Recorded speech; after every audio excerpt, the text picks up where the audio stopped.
The 2023 NHL Draft is less than 2 weeks away, and there is tons of speculation on all the different moves we might see involving draft picks, teams moving up, teams moving down, blockbuster trades involving star players. We'll discuss all the latest rumors coming up next.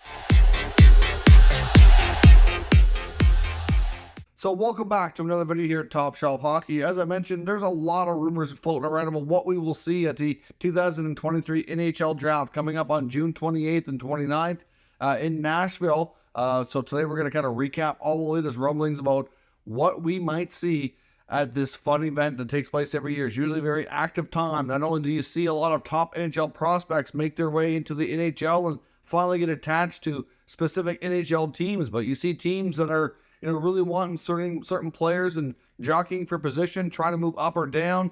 Lots of star players are often traded at this draft as well, and it could be a time where we see a lot of activity. And as a fan, it's really fun, exciting, and highly entertaining. So let's kind of go through all the rumblings we've heard about what might happen here at the draft. I have a kind of a note here of about probably 6 things that we're really going to focus on here today. But there could be plenty more here as we go. Lots of other rumblings will probably come out closer to draft time. I'll probably do one more of these, or maybe 2. Just depends on what information is leaked out, I guess, ahead of time, talking about what we might see if we learn more information before we get to the draft. Item number 1 I want to discuss today is the Montreal Canadiens. They currently have the 5th overall selection in the first round. Certainly going to get themselves a really good player no matter what they end up doing here. But there's a lot of talk here that the Habs are really looking to make moves and that they've been making a lot of phone calls trying to move up. Now, Arpon Basu, our athletic writer for the Montreal Canadiens, has written a few articles on this recently, talking about how they've had conversations with a couple of teams in front of them trying to determine what the cost would be to move up and see if they can't figure something out. Right now, it's at number 5. They're going to get a good player, but that tells me that they clearly have their eye on 1, if not 2 players that they fear might not be available at the number 5 spot, and are trying to move up to make sure they get their guy. We know Connor Bedard is going number 1. I don't think there's any doubt about that. There has been absolutely no speculation whatsoever that Chicago will even entertain trading that pick. Now, the speculation here from the Habs, though, indicates that they apparently have reached out to the Anaheim Ducks to see about moving up to number 2. Obviously, that would indicate they probably would have their sights set on Adam Fantilli from the University of Michigan. The Canadian-born player is expected to be a phenomenal franchise-altering top-line centerman. So certainly I can understand why they'd be very interested there if they could get their hands on him. But at the number 5 spot, I think they also are concerned that they may not be able to get Will Smith. Will Smith is possible to go anywhere from that 3, 4, 5 selections. It really boils down to what the teams in front of them want to do. Many feel that it's going to go Connor Bedard, Adam Fantilli, Leo Carlson, 1, 2, 3. And I wouldn't be shocked if that's the way it goes. It's been that way on many mock drafts and many, draft gurus, draft boards for quite some time. There's been some players that are, in the mix that could certainly throw the whole draft off. And Will Smith has been a high-rising player who's risen up the ranks throughout the year. I mean, the San Jose Sharks pick at number 4. There's a lot that believe that, they very well might really like this player as well. And I think that might be kind of the main reason why. If those other 3 guys go 1, 2, 3, it would mainly be the Sharks that Montreal would have to work and worry about here to see if they can get up a spot to get Smith. Now, if the Sharks are content to take a different player than Will Smith and they're willing to get an extra asset to swap the 4 and 5 spots, it might be well worth it. The Sharks, like the Montreal Canadiens, are entering a rebuild. Obviously, Montreal entered this rebuild phase a little bit sooner, so theoretically, they're likely to come out of it a little bit sooner. We know Will Smith is a player that the Habs GM Ken Hughes would know very well. Obviously, Ken Hughes is very much connected to U.S. college hockey before he was in the GM of the Habs. He's a lot of these guys that are coming up in this age range are players that are similar age to his son, or players that he even coached himself before. So lots of familiarity there. So we're lots of speculation. Montreal's trying to move up. It's really difficult to peg what the odds are that they're going to be able to pull it off. But I will say this, that it's really, really rare that you see a top 5 pick be traded. It's been a long, long time since that's happened. So it's very unlikely. And I would imagine that the Sharks are, even though it's only 1 spot, would probably make a hefty price tag. So we'll see. But the Habs are trying. That's the latest on them. And we know last year they made a big splash with the draft, trading for Kirby Dach. Wouldn't be shocking if they try to do it again and get another top-notch young player here in their system. Now, another team that might be jockeying for position, but maybe moving down. This one would be possibly the Vancouver Canucks. The number 11 pick holds to the Canucks might be up for grabs here in order to create some much-needed salary cap space. Now, Harman Dayal, who covers the Canucks, has written articles about this as well, indicating that some of the players that they've been taking out to dinner when they went to meet players and did the draft combine, they spent a lot of time with guys like Colby Barlow, Nate Danielson, Tom Lander, and Rick Dollyball also chimed in that other players that they were high on include guys like Zach Benson, Matthew Wood. Now, a guy like Benson, I don't think is going to be available there, but I can see the other 4 being available, and maybe even a little bit lower than 11, which kind of leaves us to think that they can possibly move down and still get one of these players that they really covet here. Now, of course, like I said, the whole concept here would be that they trade the pick and attach a contract with it that they want to move to free up some salary cap space and move down. Now, it's believed that one of the main names on that list of players that could be included with this as a contract dump would be a guy like Connor Garland. Hard to say exactly how far down the list they would go. I would say probably, they definitely would want to stay within the top 20 for sure. I don't think they'd want to go down too far because they still want to get themselves, obviously a pretty good prospect here. But it is possible we could see the Canucks move down in an effort to shed salary, which is kind of sad that they have to really consider doing that. But at the same time, the previous regime kind of left them in a really bad salary cap situation. Jim Rutherford and Patrick Albin, as long as they've been running this club, have been saying that they need desperately salary cap flexibility, and they really haven't done a whole heck of a lot to find that. So we'll have to see how things work out here, but don't be shocked if we see the Canucks move down to shed a contract. Now, another player we could see moved yet again at the draft is Ottawa Senators forward Alex Debrincat. He was a big name moved at the draft last year. The Senators thought they were getting themselves a 40-goal scorer who they could re-sign and extend to be part of the team's future for many years to come. They have 3 draft picks to get him. He didn't have a terrible season, but certainly wasn't quite to where they expected.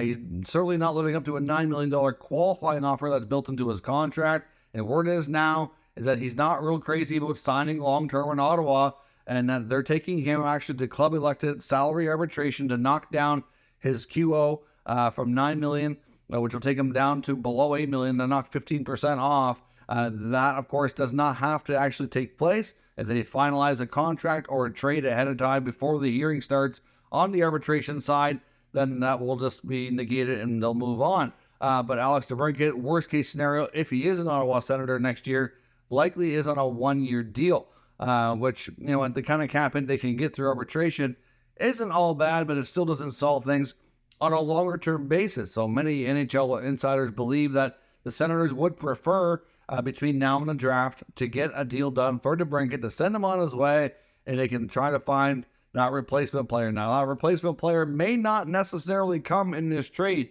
If they can find a hockey trade to do that, then that would be preferable. But a lot of people are expecting that the Senators are likely going to have to take a future-based package in return for Debrincat, similar to what they gave up last year. They gave up a first, second, and third, and if they can get something close to that, may not be exact, and actually his value has probably gone down a little bit. If they can get even a first and a second, for example, they may have to do that, or even a top prospect instead of a established NHL player. Then, of course, if they want to, they can then go between free agency and trading that whatever comes back to another team, for example, could maybe find that other player. Maybe it's a 3-team deal. Hard to say, but you're looking at teams that are in the first round that might be willing to give up their pick, first rounder, to Ottawa in order to make this happen. Looking at he's been linked to his hometown Detroit Red Wings, our home state team.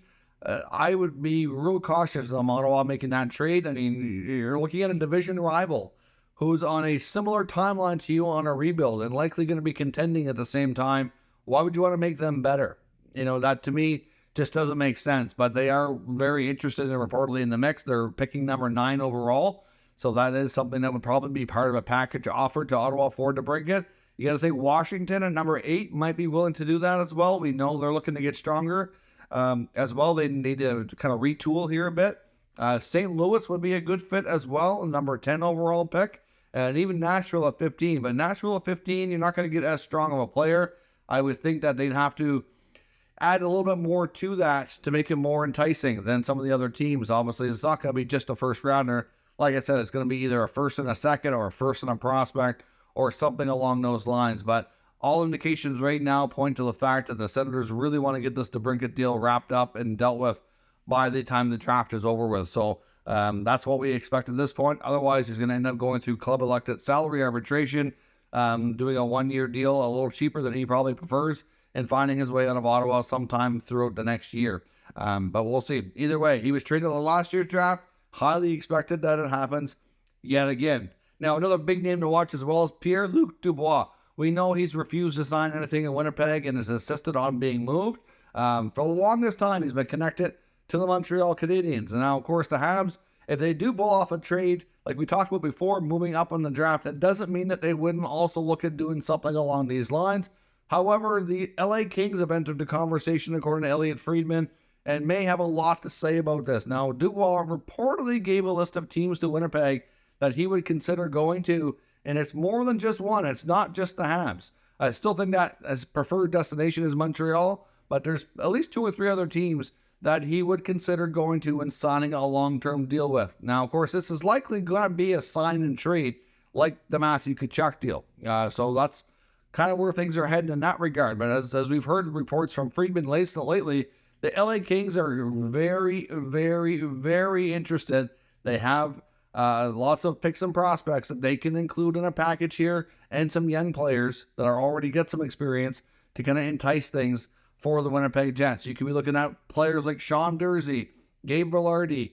There's obviously a guy like Quinton Byfield. I'm not saying they give up on Byfield, but if they put Byfield into the equation here, that's going to perk Winnipeg's ears for sure.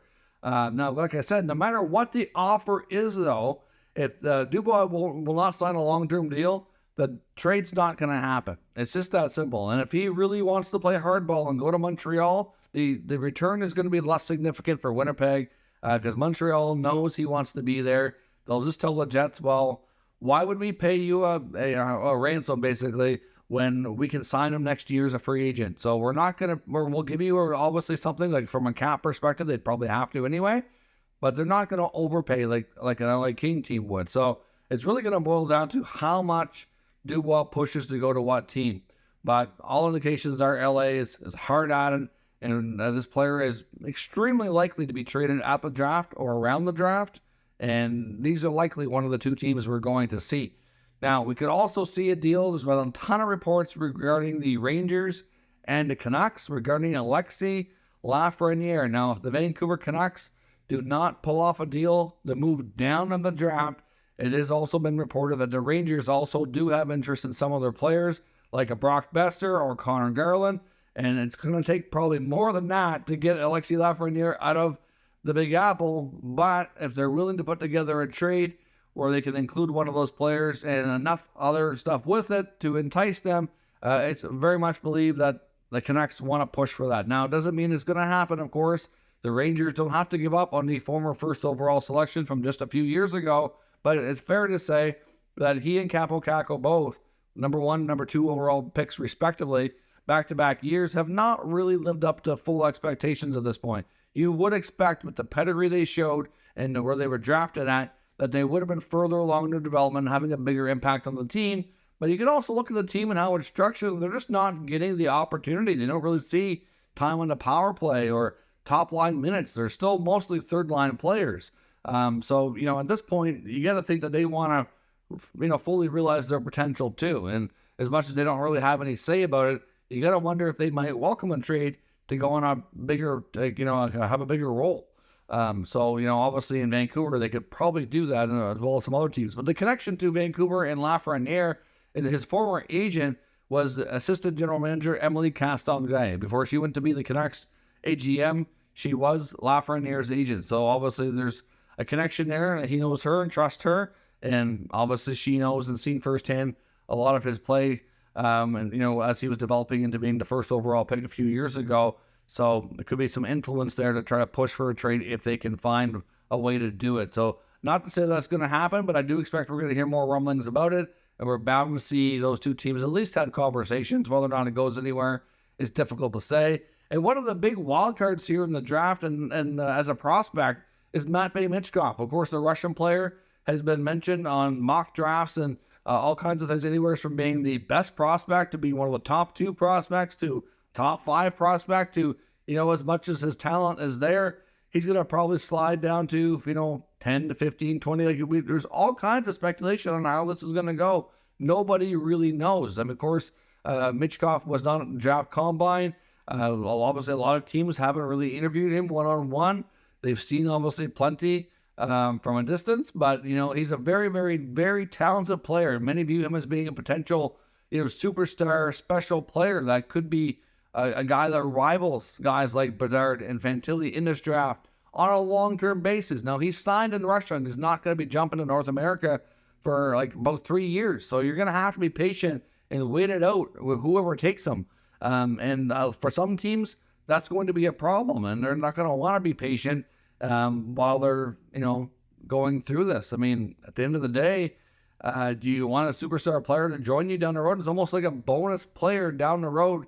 But at this point, teams they want to win now, and they want to get better now. And of course, because of the contract in Russia, there's always the concern: what if he decides to re-sign and stay in Russia longer, and then your pick is wasted, and you don't even get anybody, even though he's a terrific player? That's the concern, and it's real, it's legit. So as much as you look through the mock drafts, and I can see him probably going to a team like San Jose at number 4. Their rebuild, they can afford to wait. A team like Arizona can afford to wait. But, there was talk on the latest 32 Thoughts podcast from Jeff Merrick and Elliot Friedman. And Friedman was saying that he kind of heard some things and wondered if he might, kind of cause himself to, I guess based on what he or his agent tell teams when they do come over for the draft, maybe they'll try to get themselves into a preferred destination. Obviously, Merrick mentions Washington at number 8. Obviously, that team has a great history with Russian hockey players. Ted Leonsis, we know, of course, owns the team, has a really good relationship there. Alex Ovechkin and many of his Russian teammates have played there over the years. Would that be a place that he would want to go? The beginning of his contract, in the NHL, when he leaves Russia, would pretty well line up with the time that Ovechkin likely ends. And if he does retire at the end of his current contract, it would almost be like you're losing one Russian superstar and you're getting another. So from a storyline perspective, it would be great. I think Washington's definitely a team that would take a chance on him if he is available. I don't see him sliding past Washington. To be honest, I don't see him sliding past Arizona. I mean, if Arizona at 6 picks and he's available, they can wait. They're looking to build a new arena and be 2-3 years down the road before they're even close to being competitive. So why wouldn't they take the chance, right? Hard to imagine. I guess if they are worried about him never coming, that's the bigger problem, though, right? So, but at the end of the day, be interesting to see where he goes. But there's all kinds of Michkov rumors on who is interested, who's not interested, who's scared off, who's willing to take the chance, and the question of where he's going to go, and that'll all be answered soon enough, and we'll find out. So let me know your thoughts on what else we might see at the NHL draft, the 2023 draft. It looks like it's going to be a real deep draft with all kinds of great talented players and lots of very interesting, high-profile NHL players that could be on the trade block to make the draft even more entertaining and interesting for us fans. So let me know your thoughts on all of that down in the comments. We'll talk about it further. If you're new to the channel, make sure you subscribe and stick around. We'll keep you up to date with the latest news, rumors, and analysis on all 32 NHL teams. Thank you for watching, and I'll catch you next time.